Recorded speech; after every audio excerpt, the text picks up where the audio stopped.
Devojko Mari, hubava devojko,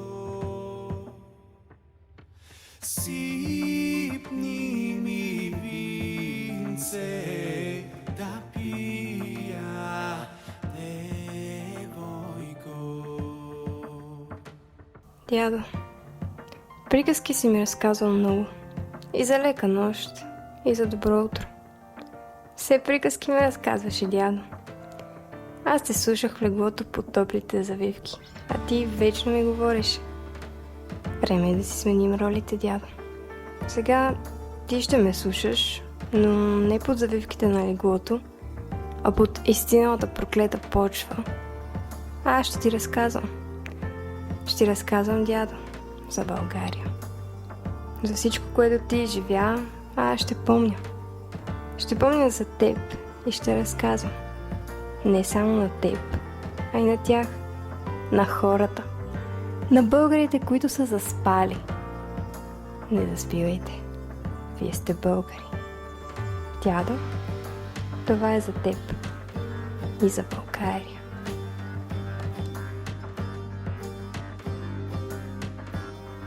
България. 8 букви, но не и 8 буквена история. Българио, за тебе те умряха. Заслужаваш да им разкаже историята ти. Нека започна така.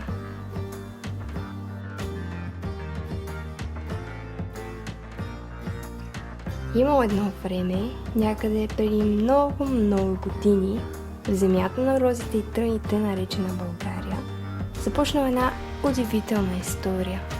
В тази магична страна, където планините пеели с песните си, а реките танцували сред полето, се развихряло вълнуващо пътешествие през вековете.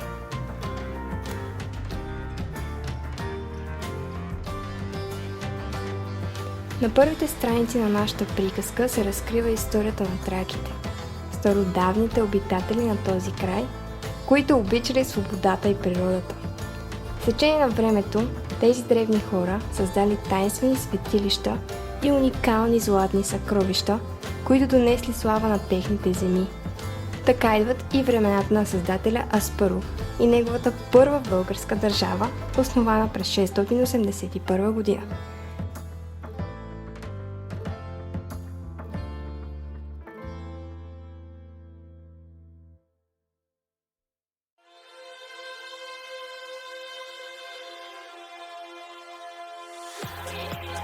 Българино, за какво празнуваш освобождение, когато не помниш кой е основал държавата ти? Помниш ли хановете си от средновековието?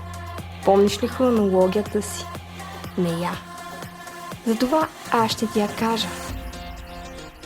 Аспарух, създателят, Тервел, спасителят, Крум, законодателят, Омуртак, строителят, Маламир и Пресиян, Борис I, покръстителят, Владимир Расате, Симеон Велики и неговия първи златен век, Петър Благочестивият, Самуил, военачалникът, Петър и Асен, възстановителите, Калоян, ромеубиецът, Борил, Иван Асен II и могъществото, Иван Александър и вторият златен век, Иван Шишман, Иван Срацимир.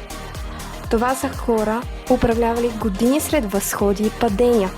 След първото и второто българско царство дошъл ред и на най-голямото падение за българите.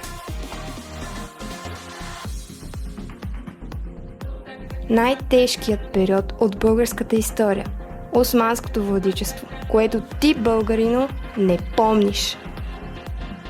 Не помниш, че то започва от 1396 година до 1878. Но те помнят. Хората живеели в страх 4 века, помнят. Помнят и кръвта. Още би им била пред очите. Тази приказка не е от тези с лош край. Времето не било винаги приказно, но в борбата за своите идеали, българите намерили сила да преодолеят всяка буря.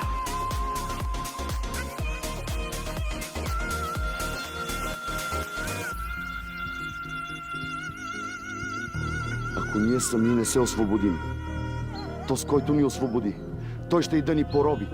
И не се подлъгвайте, че тези, които държат парите, държат и бъдещето ви. Защото тези пари са ги взели от вас, а вие им се кланяте и ги въздигате. Решено е вече. Или сте с нас и народа,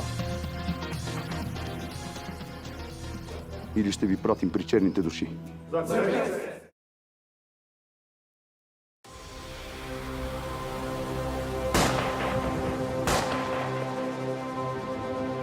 Смърт или свобода.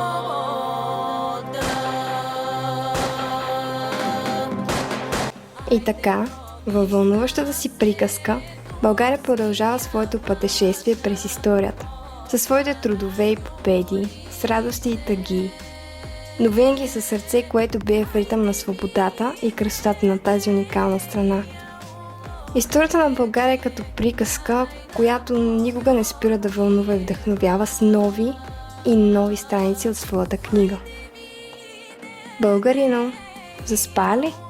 Припомни ли си корена, който отчаяно не може да те напусне? Припомни ли си великите години? Припомни ли си годините на робство? Припомни ли си какво е да си свободен? Свободата ли, дядо? Свободата. Е, че тя нищо не е, ако в това пусто сърце го няма корена. Защо да празнуваме свобода, която не ни принадлежи? С отворени очи сме, но спим. С отворени сърца сме, но не обичаме. Забравихме ви, дядо. Забравихме ви. Зато ще носим и още срама по челото. Но стига. Ще ни дойде родолюбието все някога.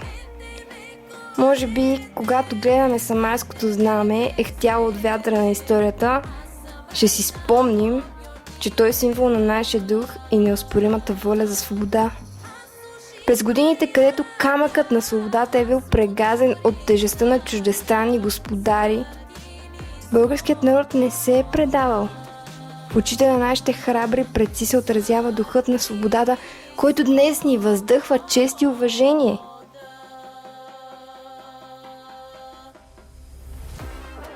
А по очите си приличаме, дядо.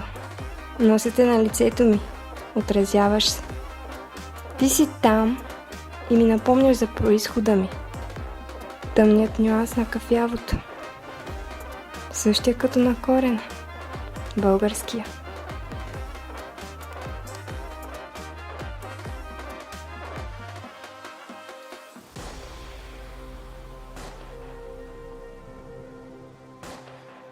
Аз съм българче, обичам